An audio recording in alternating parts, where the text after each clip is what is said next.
Hello, welcome to Understanding Genetic Counseling. I'm Stephanie Blaufarb. I'm the Ovarian Cancer Program Director here at SHARE. Before the presentation begins, I'd like to tell you a little bit about SHARE. SHARE is a national nonprofit that improves the lives of women affected by breast or ovarian cancer through experienced peer support, accessible education, and innovative outreach, and always for free. SHARE meets women wherever they are, and especially in medically underserved communities, with the insight of women who've been there too, creating a nationwide network where women are empowered to feel less alone. SHARE's free services include support groups, educational tools, expert-led webinars and presentations, a national helpline, online communities, and survivor patient navigation. For more information, visit our website, sharecancersupport.org. During this presentation, all participants will be muted. When the presenter finishes speaking, we'll open up for a question and answer session. You're welcome to submit questions anytime throughout the presentation by clicking on the question pane in the GoToWebinar control panel, and you can type them in there and submit them. And at the end, we'll ask those questions. When asking questions, remember the presenter is unable to give specific medical advice, so please keep your questions general in nature. This webinar is being recorded and will be available on the SHARE website soon. Rania Sheikh is a board-certified genetic counselor at Memorial Sloan Kettering Cancer Center. She has clinical expertise in genetic predisposition to cancer, cancer risk counseling, and cancer genetics clinical research. She provides guidance and counseling to individuals with a genetic predisposition to cancer and women newly diagnosed with surgical decisions. Further, Rania has experience in counseling adult and pediatric patients with metabolic and neuromuscular disorders. Without further delay, I'm happy to welcome Ms. Rania Sheikh. Thanks for having me.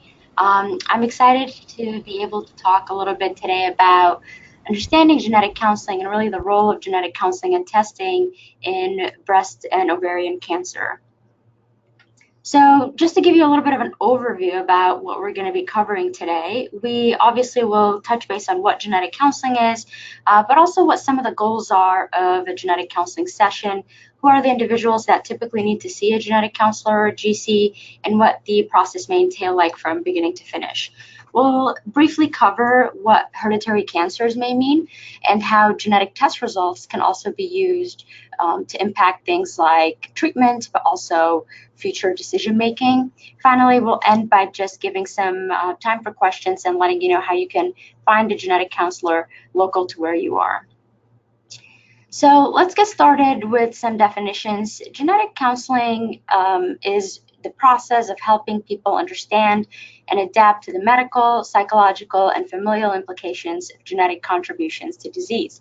This is a direct definition from the National Society of Genetic Counselors, which basically means that in the setting of a genetic counseling session, we're trying to make sure that someone understands what the role of inheritance and what the role of genetics has in terms of what it is the condition they may have. Now, specifically to cancer, it would be if someone was born with a predisposition to cancer, or if that predisposition is something they would pass on to future generations.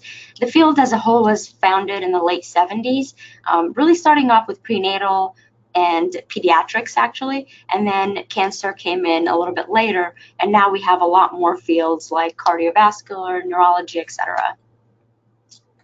So in terms of what the exact goals of a genetic counseling session are, typically it's to help someone understand their personal and family history. So a lot of people come in saying, well, I have a lot of cancer in my family, or I have a lot of this and that, and I'd really like to understand why it is that our family has maybe more than the average family, maybe more diagnoses of cancer than the average family.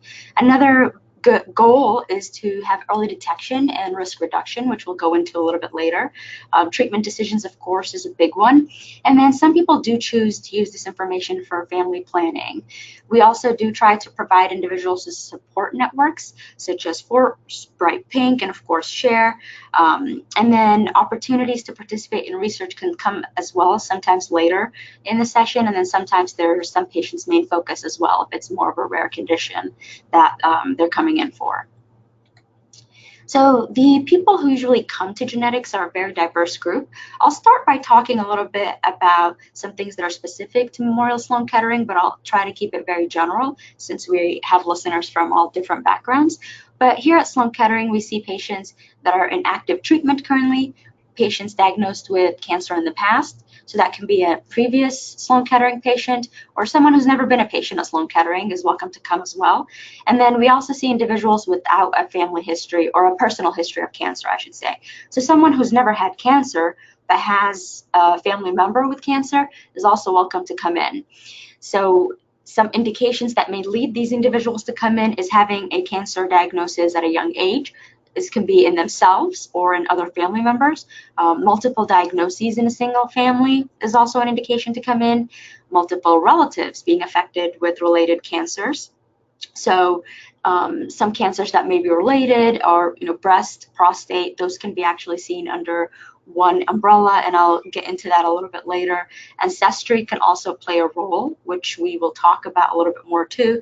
And then pathology report does play a role too. So sometimes for those who have a little bit of experience with breast cancer may be triple negative. If it's triple negative, that usually is an indication for genetic testing, given that it's under age 60 or so on. It's hard to throw in blanket statements. Usually you'll go in for a genetic counseling session, and then your counselor will do a very detailed analysis of the family and will let you know if genetic testing is appropriate. But a couple of the blanket statements I can throw is if someone had breast cancer at age 45 or younger, then they should definitely seek out genetic counseling and testing. And if someone has had ovarian cancer at any age, then they should also seek out genetic counseling and testing. Other than that, if the person who is affected, aka the person who has the cancer, is not available for testing, then someone who is a first degree or second degree of that person can come in for testing.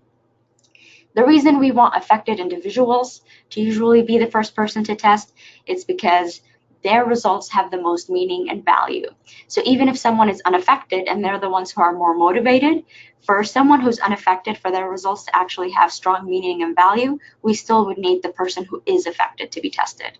So testing the affected individual at the end of the day gives the most information for both the affected and unaffected individuals. So we'll talk a little bit now about what the entire genetic counseling process is like. Of course, this will be a little bit different from center to center, but this is the main idea of what a genetic counseling session looks like. Usually you get started by your genetic counselor taking some detailed personal history, family history, and sometimes exposure history as well, because if it seems like someone's diagnosis is mostly based off of environmental exposure, of course that alleviates some of the emphasis on a genetic predisposition. But looking at the personal history, that could be information as general as gynecologic history, so how old someone may have been when they had their period, their first period, pregnancy history, things like that. But it can also be specific questions on their cancer diagnosis, how old they were, the pathology of the cancer. The family history usually is about 3 generations, meaning we ask about the family, the individual coming in and their siblings. We ask about their parents and their uncles and aunts, so their parents' siblings, and then we ask about grandparents. So typically if you're going into a family or a genetic counseling session and you don't know a lot about your family history, but maybe your brother or other sibling does, it would be a good time to get some of this information ahead of time. And then once all this information is gathered, we do a risk assessment. Using all of that together, we kind of try to make the best estimate on whether or not we think this individual is at a high risk to come up with, or high risk for having a genetic predisposition to having cancer. So with the family history and the personal history, if we are looking at someone who is at low risk, then that may mean that person either probably does not meet their insurance criteria for genetic testing.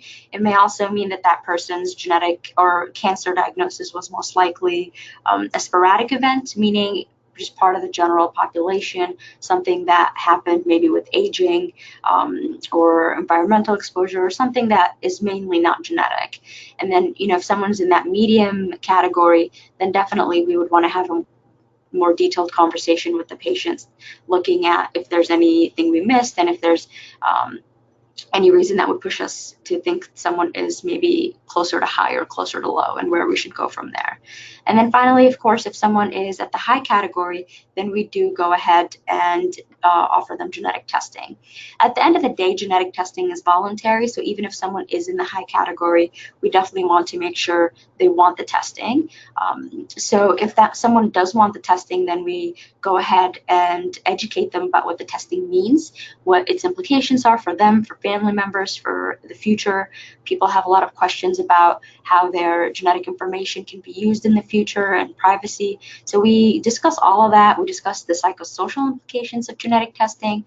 And then finally, we get informed consent. Once informed consent is taken, genetic testing is pursued, usually through a blood sample, although other samples are accepted as well as some places, such as a buccal swab or a saliva sample. And then the results come out. Usually results will take anywhere between 2 weeks to 4 weeks for genetic test results to come out. Again, depends on different centers and different labs that the genetic counselor may be utilizing or using. And then finally, once we have those results, we're going to talk about how we can use those results for management, so managing the patient, for treatment if that patient has a current diagnosis of cancer, and how we can also reduce future risk of cancer. So we're going to shift gears a little bit and talk about hereditary cancers, but before that, I want to cover a little bit about how common breast and ovarian cancer are in the general population, meaning in a group of people that, at least for the United States, in a group of people who have not had a diagnosis of a genetic predisposition, so they don't have a known mutation. So in general, for breast, it's relatively high if you think about it. About 12% roughly of all women get breast cancer. That's about 1 in 8 women. It's a significant number, and usually these breast cancers that are in the general population, we will see a little bit older, postmenopausal. And then for ovarian cancer, it's, in comparison to breast cancer, a rare cancer.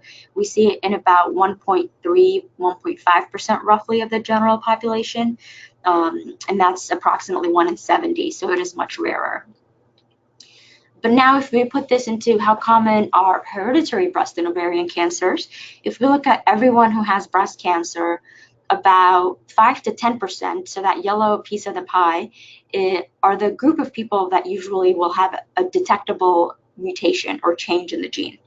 So fairly small compared to everyone who has breast cancer, but 5 to 10% is still significant that we want to look into it, given that that person meets some other criteria that makes us think they may be part of that 5 to 10%. So that 5 to 10% will usually be someone who maybe has breast cancer at a younger age, or if it's older, maybe they have a family history as well of breast cancer. If it's not breast, maybe they have a family history of ovarian cancer. So those can also tie in together. There's a 15% of families that have breast cancer that, while we can't find an identifiable mutation, so we can't find a known hereditary predisposition in them, we can still see that there's a lot of people in their family who have breast cancer. So we'd see clusters of breast cancers, and those, you know, if we look at the family, we think, well, there has to be something causing this in one family. But unfortunately, these are the families we refer to as familial right now, because we just don't know the cause of these cancers. We haven't, you know, we've tested them and the results come back negative, so we don't know why. And then the majority of people with breast cancer, so about 75% of people who have breast cancer actually test negative, which means they don't have hereditary breast and ovarian cancer. We call those the sporadic cancers. Mainly, those are the people who most of the time get diagnosed postmenopausal, maybe in their 60s, 70s, even 80s, and most of the time they may not have any other family history of breast cancer. It's just a random event that occurred, as far as we know. In comparison to ovarian cancer, about 20–25%, depending on the literature you're looking at, is due to a hereditary component. So because of a genetic mutation or susceptibility that is identifiable in the patient. So because it's a little bit of a larger chunk, and in comparison, it's a much rarer cancer than breast, if anyone has ovarian cancer, then they're recommended to do genetic testing. Versus for breast cancer, there's some criteria for which we test an individual for a breast cancer predisposition. So in terms of what things we test individuals for, these are some of the syndromes that we often consider for hereditary breast cancer. And some of the ones that are most common and most people have heard of are BRCA1 and 2, otherwise known as BRCA1 and BRCA2. They're associated with a condition known as hereditary breast and ovarian cancer syndrome. So of course you'll see this one on the ovarian cancer list as well. Another gene is the hereditary diffuse gastric cancer gene, which is CDH1. That's a much more rare mutation, or a much more rare gene to find a mutation in. Typically, individuals that we test for this particular gene will also have a family history of a very specific type of stomach cancer that's quite rare. Li-Fraumeni syndrome is another one, and that is caused by a mutation in the gene TP53. Cowden syndrome is another syndrome that we see in patients who have breast cancer, caused by PTEN. And then there's the moderate risk genes. Moderate risk genes, sometimes you may heard to refer to as low risk or moderate penetrant genes, are all genes that we know can increase risk of breast cancer, but not quite as high as, say, BRCA1 and BRCA2 or TP53. So because they don't increase risk as high as some of the other genes, they're known as moderate risk, but they definitely do increase risk above the general population of 12%. So in terms of the syndromes that are often considered for hereditary ovarian cancer, you'll see that there's a lot of overlap here. The first one being BRCA1 and BRCA2, like the name suggests. And then we also see Lynch syndrome. Lynch syndrome is caused by one of 5 genes listed here. While Lynch syndrome is mainly colon cancer predisposition, actually. So if someone has ovarian cancer and there's some family history of colon cancer or even uterine cancer with Lynch syndrome, then that's some evidence for us to look into Lynch syndrome a little bit more detail. And then there's moderate risk genes in this category as well. BRIP1, RAD51C, and RAD51D are the ones that are a little bit more specific to ovarian cancer, but you'll see that there's some overlap here, as with the breast, in the category of moderate risk genes. So just doing a quick overview of how it is that we find these mutations, or what it is we're talking about when we say a mutation in the gene, is that all of the genes I just described, you know, BRCA1, BRCA2, all of these are genes that everybody has. Every single one of these genes protect us from cancer in one way or another, and they're part of our instructions that tell our body how to function. So you have chromosomes in your cells. You have 23 pairs to be exact. Each chromosome from the pair comes from mom and dad, and that's how you're half mom, half dad. But your chromosomes carry genetic information, which is your gene basically, and that gene has instructions to make a protein. So long story short, you inherit half of the information that tells your body how to make these proteins from mom and half from dad. Now, sometimes when you look at the gene, it may have a mutation in it. So this gene may have a misspelling, a typo. The genetic code is not the way it's supposed to be. And then instead of getting correct instructions for a protein, you get missing instructions or incorrect instructions, which may lead to a damaged protein. That could be something missing in the middle. It could be an early stop, which means your protein is not complete. It could also mean a duplication. Sometimes you have too much of something.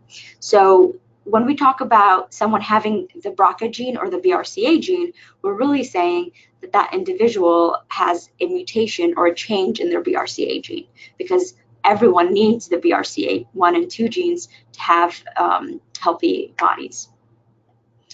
So I'm going to focus a little bit about hereditary breast and ovarian cancer syndrome, because we hear about it a lot, you know, sometimes in the media, and even through a lot of individuals hear about it through friends who may have had genetic testing and so on.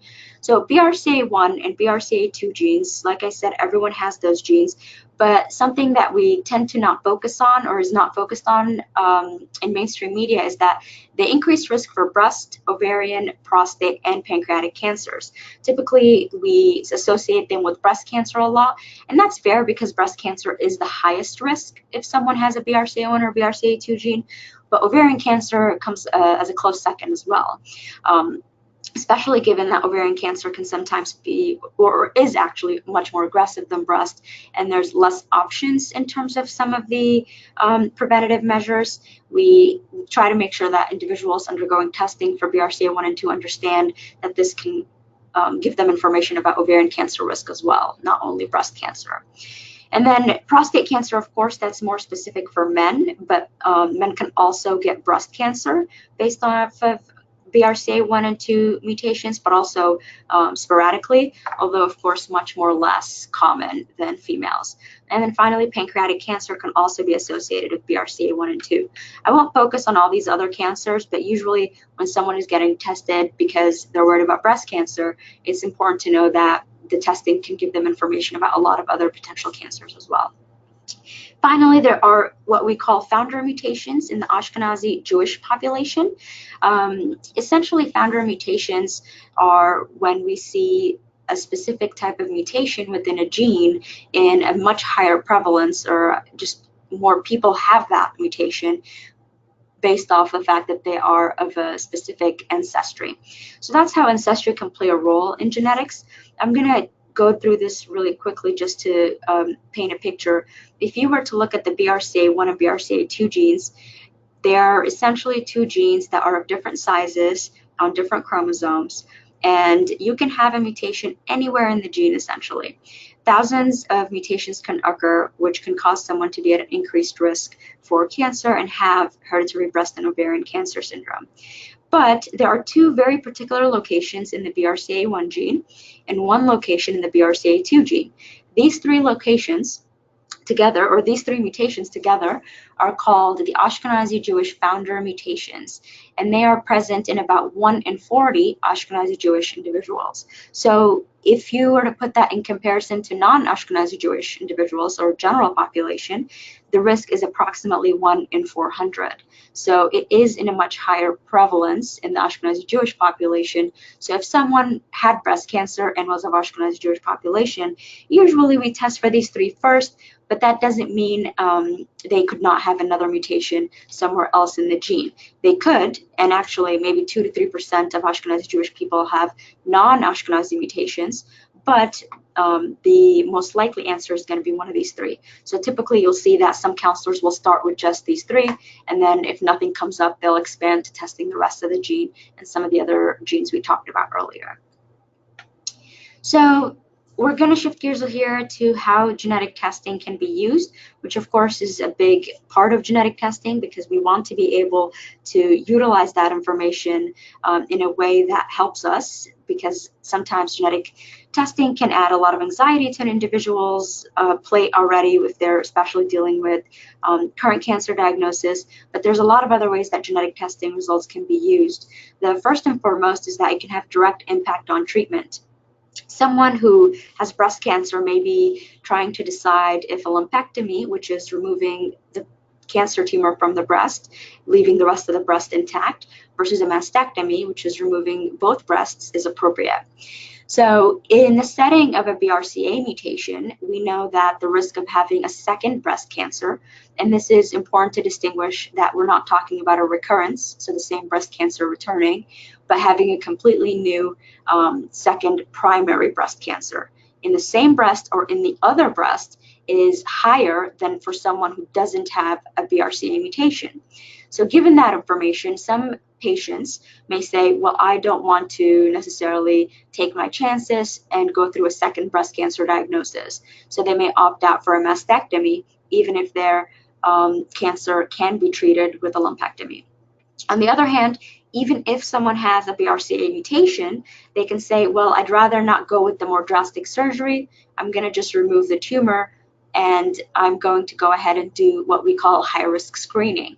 That's getting breast MRIs in addition to the mammograms. So not everybody gets breast MRIs, but all women should be getting mammograms at age 40 or earlier if there's family history. So that's one of the big decisions that people who have breast cancer need to make. If they meet criteria for genetic testing, sometimes we'll see patients before they make this decision if they have time. in their treatment. And then sometimes, unfortunately, because there's just not enough resources to have everyone tested right now, they'll go through a surgery and then maybe it will be flagged afterwards that they should meet with a genetic counselor. So they may not make this decision while being in treatment, but they can certainly go back and decide to do a mastectomy if they wanted to. The other use is for targeted therapy. For both breast and ovarian cancer, there are different classes of drugs that can be used, or based on someone's mutation status, sometimes some medication or therapy will work better than others. You can also use your genetic test results to manage your risk. So the screening interval, but also the age of screening can change. Someone with a BRCA mutation and no history of cancer would start their mammograms at age 30 instead of 40, but they would also do breast MRIs starting at age 25. So it's quite early, actually, and they would do those every year. There's also additional areas of the body that may be at risk that we find out. So if you tested for BRCA due to a concern for breast cancer, but then now you find out you may be at an increased risk for ovarian because of your results, then we can talk about preventative surgeries as well. I touched on risk-reducing mastectomy earlier, so while you can make that decision while going through a breast cancer treatment, individuals can also decide before getting breast cancer to have a double mastectomy, which is removing both breasts. Most women will go ahead and do a plastic surgery and reconstruction as well after. Most insurances actually do cover double mastectomies preventatively, which may also be referred to as prophylactically, in the event of a mutation that exists that would increase someone's risk of breast cancer. And I know that in the media, it's focused on the mastectomies or the risk-reducing mastectomies, where young women do choose to go through a double mastectomy because of having a mutation. But in my personal experience, at least, I would say about half of the women do choose to go with mastectomy, but the other half choose to go with increased screening. And that is fine. Both options are valid, and we don't really recommend one versus the other. We are very pro letting the patient make their decision for themselves, knowing the facts. And if one was proven to be much more effective than the other, we would push one way or another. But as of now, patients do really get to make their own informed decision. The part where, unfortunately, we don't have as many options is ovarian cancer risk. So an oophorectomy is the preventative surgery for ovarian cancer, which is removing the ovaries, including the fallopian tubes as well. So if someone had a BRCA mutation, while the decision to remove their breasts or not is something that they can decide and something very personal, of course, the decision to remove their ovary, also their own decision, but more of a firm recommendation that we make. Finally, this is also information for their physicians, of course, so that they can help the patients make other informed decisions about their health care. Another thing that individuals will sometimes use, especially young couples, this information for is family planning. There is a technology known as pre-implantation genetic diagnosis, or PGD. This is something that, to be honest, has relatively been newer in the setting of cancer predispositions. It has been around for a while, but essentially what happens is patients are able to make informed childbearing decisions. There is, or people can undergo IVF, which is in vitro fertilization, and that's the process of harvesting embryos from the female, getting sperm samples from the male, and then creating an embryo or fertilizing the egg outside of the body. And then once the embryo reaches a certain cell stage, you can actually test that embryo for a mutation. So for this to happen, the person has to know that they or their partner already has a mutation. So if you know you have a mutation and you would like to make sure that once you have a child, your child does not have a mutation, you can go through this process. But it really has been historically done for individuals who have mutations or are carriers of things that have more direct impact on a child, so things that are childhood onset or things that are even a little bit more lethal in the childhood stage. Whereas these mutations, for the most part, are late or adult onset conditions. So most people will not go this route, but it's also important to know that it is available. So we'll talk a little here about risk perception and how everything we just talked about in terms of the recommendations don't really mean the same thing to all family members. We're looking at what we call a pedigree or a family tree right now. This is what your genetic counselor will put together when they ask you about your family history. And once that family history is complete, you may see a couple generations of breast cancer. So this is a family history that potentially has a BRCA mutation. And two siblings can have very different perceptions about how they want to continue. I've had patients who say things like, I don't understand why anyone would ever not remove their breasts once knowing they have a mutation. And then other people have said, well, I don't understand why anyone would remove their breasts when it's not guaranteed that they'll get breast cancer. Because it is important to realize these BRCA1 and 2, or all the other genes, CHEK2, ATM, PALB2, etc., they all increase someone's risk of breast cancer, but none of them mean someone will get breast cancer. So because we're all dealing with statistics and uncertainty, not everyone comes up with the same decision at the end of the day. And there's no right or wrong decision, so that's fine, but there are a lot of things that can influence an individual's risk perception. And that a big part of that is family experience with disease. Some people have no family history of breast cancer, and this may have been something that was incidentally picked up. So they may opt for a less invasive route and do the screening, so the MRIs and the mammograms. Other individuals, unfortunately, can have a much more scary family history where they may have lost a loved one or someone close to them, so they may be more prone to take an aggressive approach and do a surgery. And then personality traits, of course, play a role. Some individuals get very anxious every time they have to undergo a mammogram or an MRI, and if that anxiety is really affecting someone's quality of life, then a surgery may be the best route for them. But if they don't really think about the screenings until it's time, once they do it, it's done, it's out of sight, out of mind, then maybe the less aggressive screening route may be the right decision for them.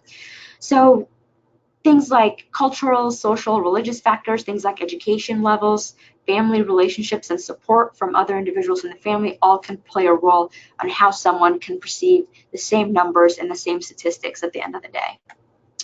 So we're wrapping up here, but in terms of where we're going with all this is that there's a lot of research still being done in the field of genetics, and it is certainly a rapidly evolving field of medicine. So if someone had genetic testing 10 years ago, even 5 sometimes, then sometimes we still recommend they come back because there's new genes that have been discovered since, and there's more we can do. If someone has genetic testing today, we still recommend they reach out in 3-4 years to see if there's more things that need to be done.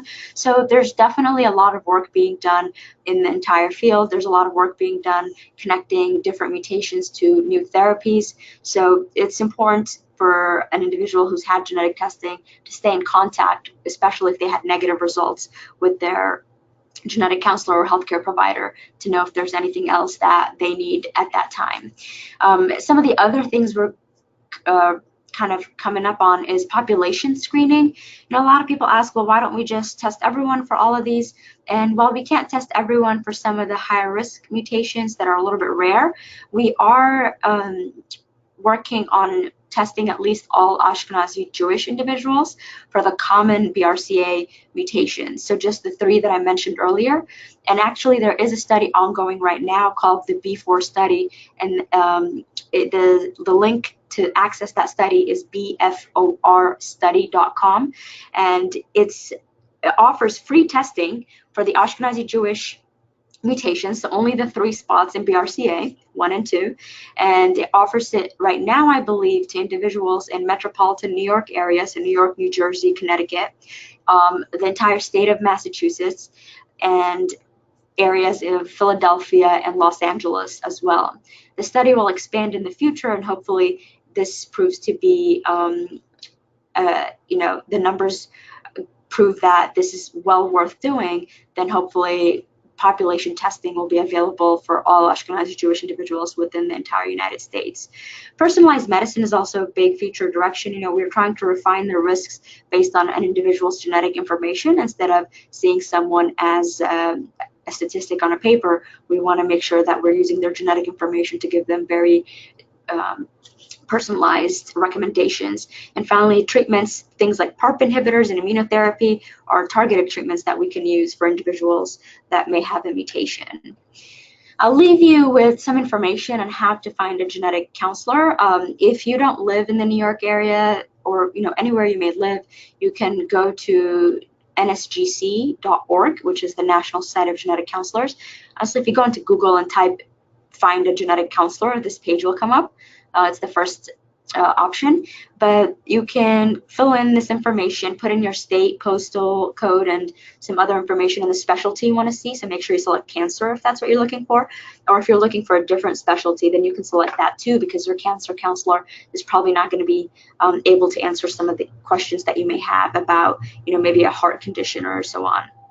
And if you live in the New York area, you can also call Memorial Sloan Kettering to request an appointment. The number's up here.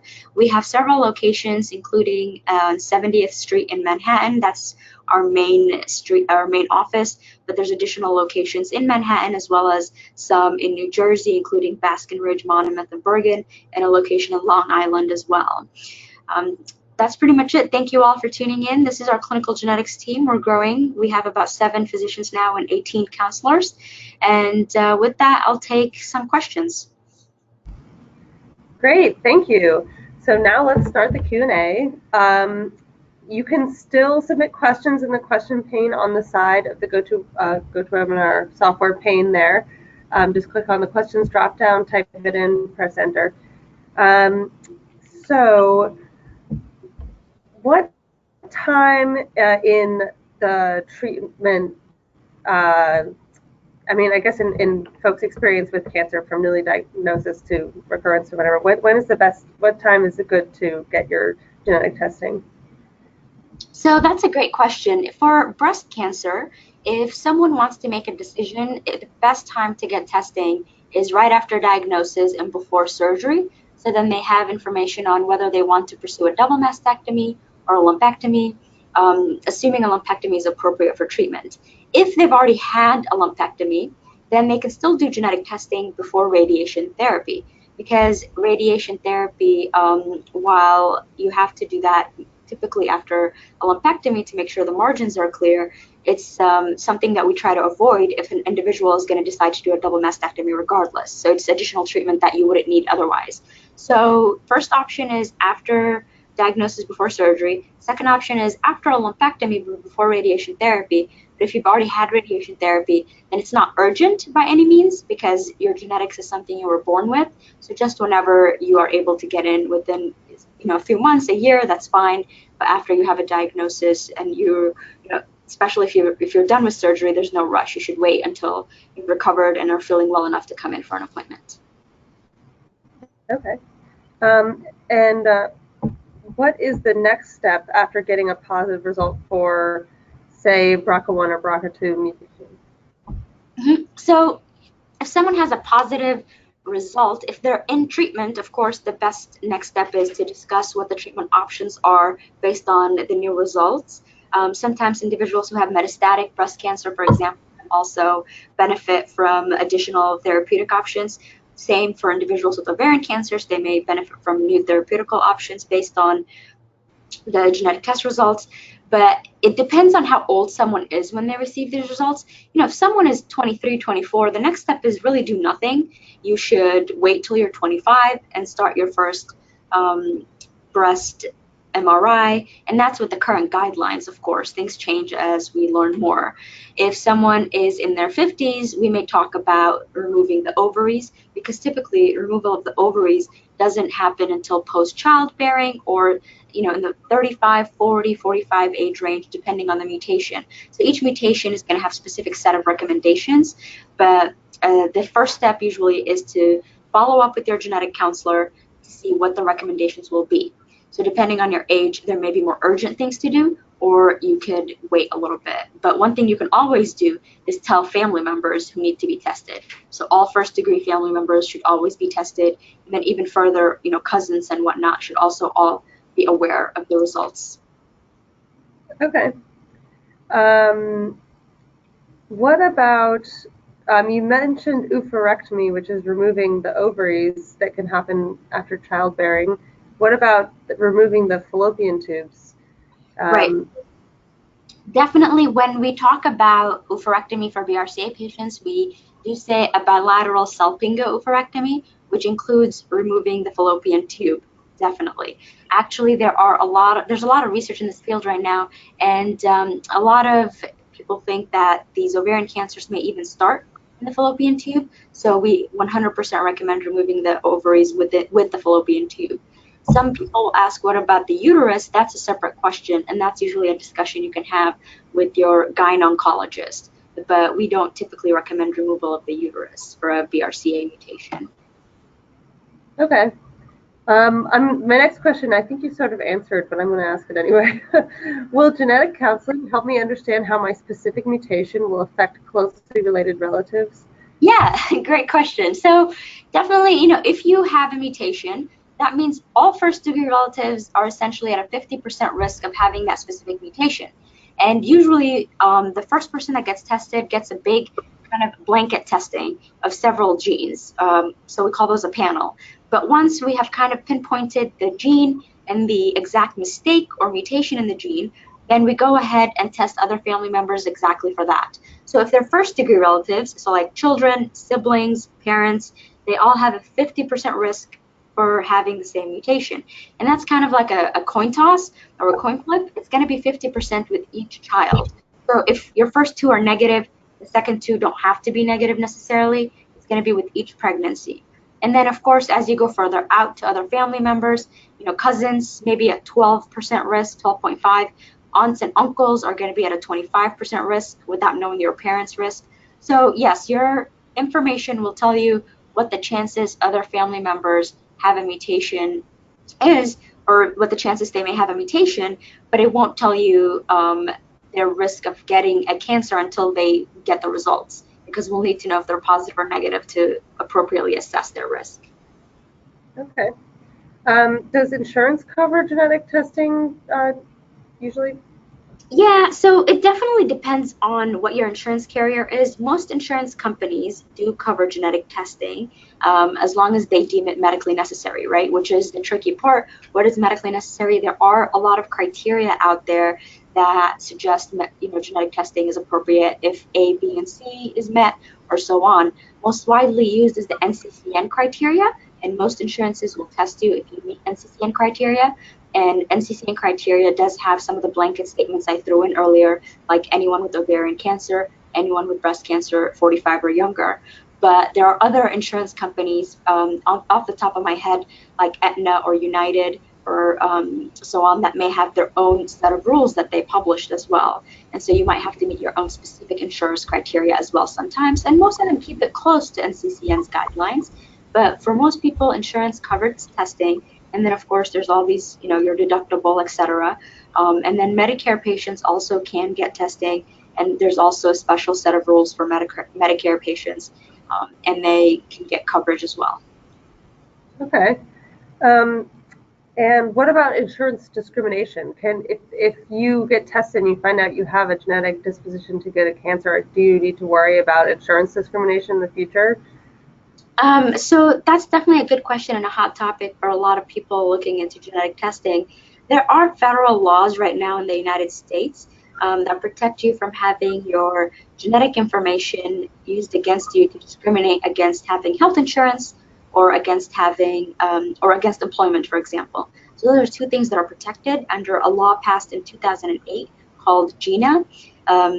But those are laws that exist now, right? So we can't obviously guarantee how laws may change in the future.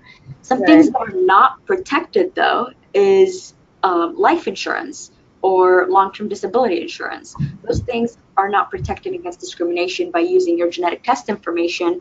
But at the end of the day, we haven't really seen a lot of discrimination cases for these things, but it's important to note that the laws to protect against them don't exist. Okay. So now there's some commercial genetic testing services available, some over-the-counter services, so to speak. What is your take on these? What's your perspective on these? That's a very good question, because I think it's definitely becoming more and more mainstream for individuals to do their own genetic testing through direct-to-consumer companies. You know, a lot of people will get these kits for holidays. It really depends on what it is you're doing, because there are direct-to-consumer testing that are more ancestry-based and will give you some health information as well. A lot of the health information they give is something, you know, that you take with a grain of salt, because it's not direct medical advice. And usually these companies will have disclaimers like, you know, make sure you check in with your doctor, etc. So really, I would never take anything from these companies as health information that I would apply to my own medical management. And then there's also direct-to-consumer companies that do actual genetic testing for cancer predisposition genes, for example, and not these, you know, ancestry and some more soft health questions that someone might do for fun. So these companies that actually do hereditary cancer testing, it's hard to speak on the actual test, because there's so many nuances in genetic testing, and not all testing is necessarily created equal. You have to be able to trust the lab before doing your testing there. And while there's, you know, some good labs out there and you get reliable results, all of these results really have to be interpreted within the context of family history. You know, some people will post things like, yes, I'm negative, it's great news, even though I had breast cancer and my sister had breast cancer. You know, that doesn't mean much sometimes, because if you're negative, there still is something else potential going on in the family. There is still a high risk component in your family that we just haven't identified yet. So it's really important to explain those negative or positive results, or even uncertain results, because sometimes you can get these gray areas within the context of the family history, within the context of the different cancers in the family, and within the context of even ancestry. Okay. What is the difference between genetic testing and tumor testing? Okay, so genetic testing, or they're both genetic testing technically, but I think you're asking the difference between somatic testing and germline testing, essentially. But tumor testing is what is somatic testing, or tumor testing is the same thing. And so genetic testing for the tumor is when we are looking at what mutations the specific tumor has. And most tumors will have many mutations, because by nature they're cancerous. They came about because of, you know, some mutations that have happened. But sometimes we're using the mutations within the tumor itself to figure out what type of treatment someone may need. So while historically we used to treat uterine cancer because it's uterine cancer, and lung cancer because, you know, it's in the lung, now it matters less the location of a cancer as much as the exact markers in the tumor. So when we do tumor testing, we're looking for these markers, and sometimes, you know, a uterine cancer and a lung cancer may be treated by a drug that is more similar than we previously thought, based off of the tumor markers and not just based on the location of the cancer. What the other, you know, when you said genetic testing, as in germline testing, the genetic testing we do for that is when we test the blood. In other words, it's mutations that may exist everywhere in our bodies. It's mutations or genetic changes we were born with. So this doesn't change. We're born with it. It's with us our entire lives, and we pass it along to our children. So that's blood genetic testing, or that's the genetic testing most people do. But if someone has cancer and we test the tumor, that's what we call somatic testing, and that's only in the tumor, and those are not passed on to children.